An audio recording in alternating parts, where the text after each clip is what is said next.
Olá, meus amigos, sejam todos muito bem-vindos ao canal Politizando. Eu sou o William Jacob e olha, o indicado por Bolsonaro ao STF, um deles, que ele indicou dois. Desta vez eu vou falar aqui do André Mendonça, que na votação em relação ao indulto, da questão que o Bolsonaro deu indulto pro criminoso Daniel Silveira, então estava em votação se era ou não constitucional. Já adianto, Daniel Silveira se ferrou porque já tem maioria para cancelar o indulto concedido por Bolsonaro, mas no voto do Mendonça, como é que tem a cara de pau, de falar lá algumas coisas? E o que acontece? O Moraes estava atento e pediu, opa, posso falar aqui um pouquinho? Pode sim, deu uma invertida, 3 na sequência, 5, eu vou mostrar para vocês aqui o vídeo, trazer aqui algumas reflexões a respeito disso, falar o que acontece agora com Daniel Silveira, falarei também sobre a PPI, já estamos em maio, até agora ela não foi, derrubada para colocar uma outra política de preços, e trarei também um tweet, lamentável, na minha opinião, do ex-senador Cristóvão Buarque. Mas antes eu quero pedir a sua ajuda. Se você chegou, dê uma olhadinha, não está inscrito no canal e puder, se inscreva, ativa aí o sininho também das notificações. Assistiu, gostou? Joinha pra cima. Se não gostou, faz parte, manda o joinha pra baixo, comenta o que você vai achar e se puder, compartilhe, espalha, bora trazer mais pessoas para esse espaço, porque aqui a gente luta por um Brasil melhor. Pessoal, é o seguinte, então a maioria do STF votou pela inconstitucionalidade, palavrinha difícil, do decreto de indulto individual concedido pelo ex-presidente Bolsonaro ao ex-deputado federal Daniel Silveira em abril de 2022. Para os ministros que seguiram o voto da relatora, ministra Rosa Weber, o indulto editado por Bolsonaro representou um desvio de finalidade para beneficiar um aliado político do ex-mandatário. Lembrando que dentre os vários crimes cometidos por Daniel Silveira, um deles foi ameaçar de morte ali o Alexandre de Moraes. Não gosta do Alexandre de Moraes, não concorda com suas decisões, acha que ele extrapola os limites, da sua função ali. Tudo bem, isso faz parte da democracia, tá aí, você pode discordar ou concordar, mas ameaçar de morte é algo que eu repudio contra quem quer que seja, então, lamento essa postura do Daniel Silveira na época. Ele então foi parar na cadeia, não só por isso, mas por outros crimes, e aí o Bolsonaro foi lá então e deu indulto, ou seja, cancelou a pena dele, então ele ficou depois em liberdade. Aí depois o Daniel Silveira descumpriu algumas medidas que ele tinha que cumprir, voltou, tanto é que ele está preso nesse momento, e está tendo a votação lá no STF sobre essa questão toda. E aí o André Mendonça, ministro indicado por Bolsonaro, vamos só lembrar que antes dele ir para o STF, ele era advogado-geral da União, no governo Bolsonaro, escolhido pelo Jair. Antes disso, ele foi ministro da Justiça. Ele entrou no lugar de quem? Do Sérgio Moro. E quando o André Mendonça saiu, quem que entrou no lugar dele? O Anderson Torres, que está preso. Então, só gente boa. No que veio antes, sendo bem irônico aqui, no que veio depois também do André Mendonça. E aí, quando ele foi lá dar o voto, foi tentar aliviar a barra do Daniel Silveira, acusando o STF de ter dado uma pena muito dura, e aí ele vai pegar a opinião de algumas pessoas que consideraram a pena dura demais, e aí tomou invertidas na sequência ali do Alexandre de Moraes. Aí isso aqui eu tenho que mostrar, não adianta ler, a gente tem que ver, porque olha, o Moraes teve inclusive aqui uma memória muito boa para lembrar rapidamente o que era e o que não era cada um dos citados aqui pelo André Mendonça. Bora aqui então pro vídeo. Após o julgamento do Supremo, surgiram vozes na sociedade dizendo que a pena teria sido excessiva. Vozes na sociedade que a pena teria sido excessiva. Quais vozes, André Mendonça? Vamos lá então? Eu cito nesse sentido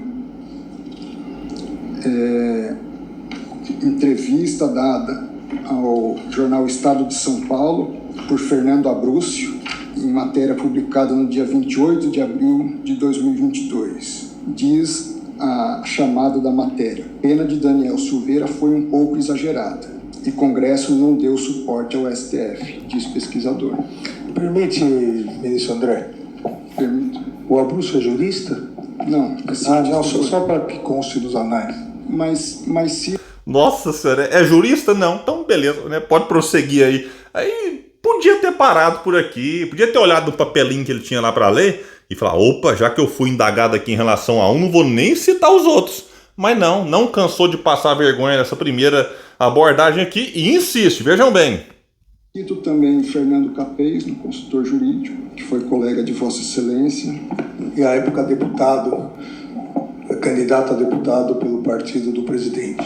Ou seja, suspeito. O cidadão foi candidato a deputado pelo PL, partido de Bolsonaro. Então, assim, não é alguém, me parece, tão isento assim, né? Para ser colocado aqui como alguém que disse que a pena foi muito dura. E cito Valdo Cruz, aqui ele não faz referência a nenhum jurista. Também não jurista. Não é. Mas ele diz o seguinte, salvo que a gente vai dizer que seja fake news. Ai, meu Deus do céu. E aí, o argumentinho dele no final, vai dizer que é fake news?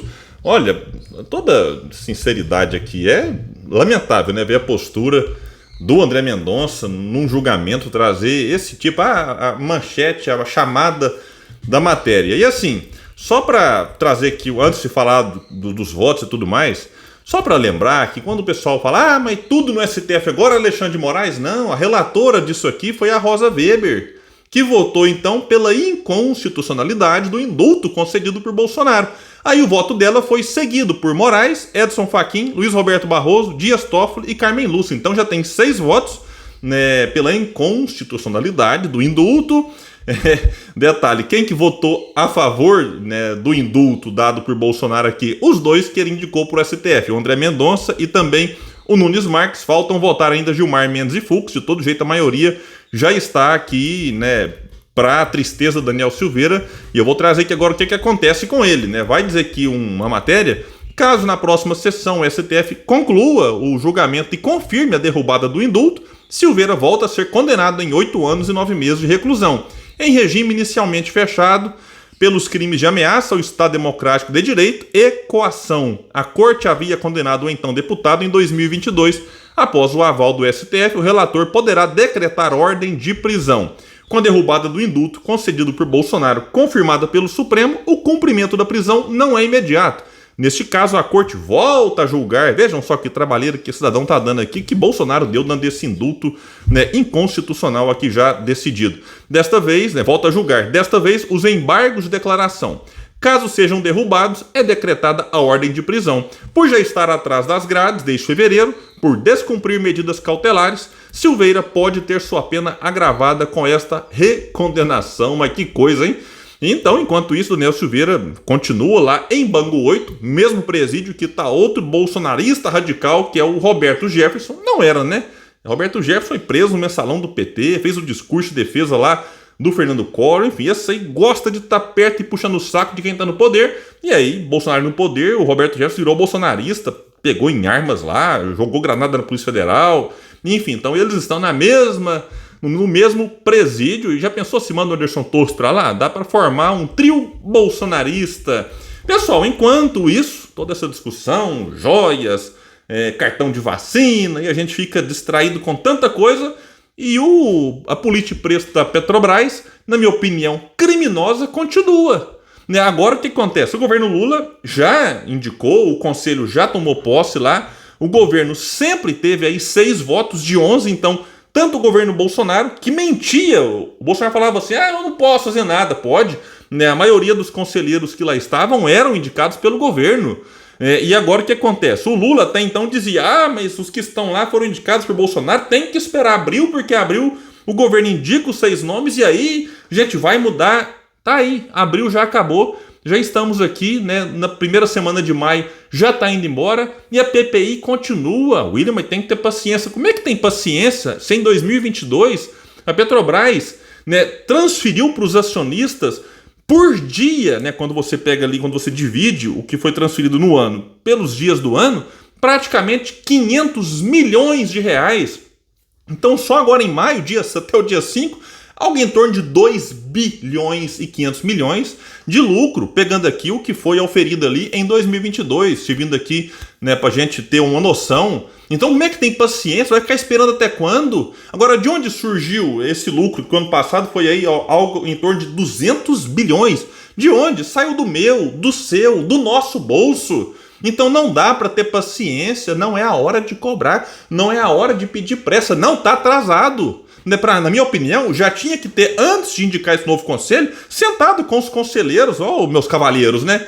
Não dá, isso aqui é uma afronta, isso aqui é um crime, é um assalto à mão desarmada ao bolso do povo brasileiro. Então bora Lula, né? A gente tem que cumprir, tem que cobrar para que ele cumpra a promessa, porque como eu disse, cada dia que passa é menos dinheiro no bolso do povo e mais dinheiro no bolso de uma pequena minoria de acionistas.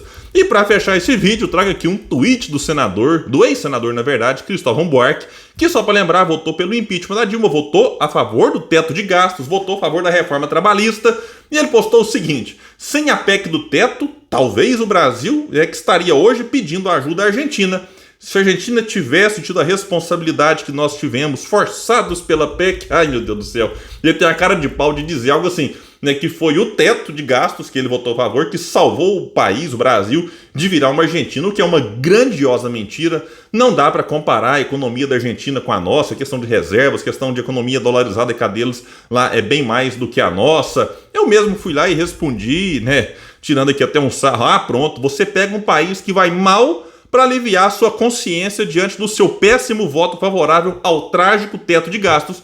Por que não pegou algum país que vai bem sem o teto? Aliás, nenhum país no mundo tem essa aberração com status constitucional como aqui. Aí agora o teto de gastos vai ser deixado de lado para entrar o tal do arcabouço fiscal, que já é chamado por muitos de um novo teto de gastos, porque coloca ali uma trava, mesmo quando o país bombar vai ter lá 2, o que não é fácil não. Com esse modelo econômico é difícil bombar, né, mas aí vai ter lá uma trava de 2,5% de investimento, e se o país não for tão bem, vai ter lá algo para consolar, 0,6% aqui, que é para não falar que não teve nada. Enfim, é algo longe do que nós de fato precisamos, melhor do que o teto qualquer coisa seria, sem falar que no teto do Temer não estava lá os bancos públicos, que nesse novo arcabouço está, o que nesse aspecto é pior do que o anterior. Enfim, longe do que a gente precisa, mas vamos ficar sempre atento para estar aqui cobrando, né, o que for melhor para o nosso país. Então é isso, quem puder, espalhe esse vídeo, bora trazer mais pessoas para esse espaço, porque aqui a gente luta por um país melhor.